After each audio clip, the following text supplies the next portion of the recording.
ஹரஹர சங்கரா, ஜெய ஜெயசங்கரா. எல்லோரும் good evening, மாலை வணக்கம். இன்றைக்கி என்ன பலகாரத்துக்கு என்ன பண்ணுறாங்கிறத சொல்லுவா, நீங்கள் கேட்டுக்கோங்க. வாழைக்காய் பஜ்ஜி பண்ணியிருக்கேன், உருளைக்கிழங்கு போண்டோ பண்ணியிருக்கேன். இதுக்கு எப்படி மாவு கரைச்சேங்கிறத சொல்கிறேன் உங்கள்கிட்டலாம். 3 கப்பு கடலை மாவுக்கு 1 கப்பு அரிசி மாவு போட்டேன். அது கப்புன்னா சின்ன கப்பு, பெரிய கப்பில் அந்த எந்த கப்பில் நீங்கள் அளக்கிறீங்களோ அந்த கப்பில் அரிசி மாவு 1 போட்டுக்கோங்க.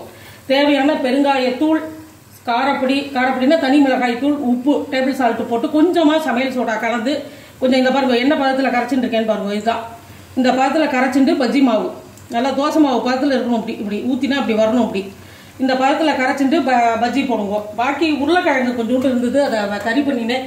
அதை அப்படியே உருட்டி உருளைக்கிழங்கு போண்டாவோ போட்டேன். இதுதான் எங்கள் இடத்துல இன்னைக்கு சாயந்தரத்துக்கு டிஃபன் செஞ்சுருக்கேன். பஜ்ஜி, வாழைக்காய் பஜ்ஜி, உருளைக்கிழங்கு.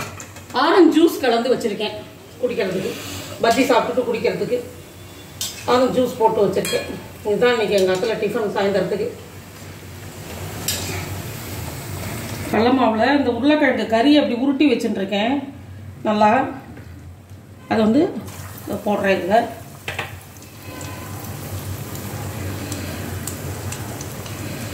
கொஞ்சமாக உருளைக்கிழங்கு வேக வச்சு வெங்காயம், பச்சை மிளகாய் போட்டு நல்லா வதக்கிட்டு அதுக்கப்புறம் வேக வச்ச உருளைக்கிழங்கை உதுத்து நல்லா ஸ்டாஷ் பண்ணி அதில் போட்டு கலந்து அதை எடுத்து ஆற வச்சு உருட்டி எடுத்து வச்சுட்டுருக்கேன் போண்டோவுக்கு.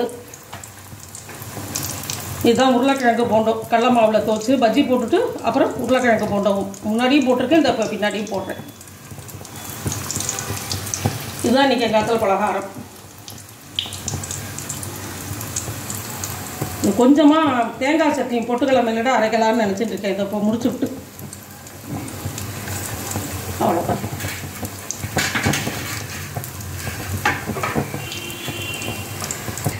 இதுதான் இன்றைக்கி எங்கள் காலத்தில் டிஃபன். லைக் பண்ணுங்க, ஷேர் பண்ணுங்க, சப்ஸ்கிரைப் பண்ணுங்க. இந்த உருளைக்கிழங்கு போண்டாவை இதை திருப்பி போடுறேன்.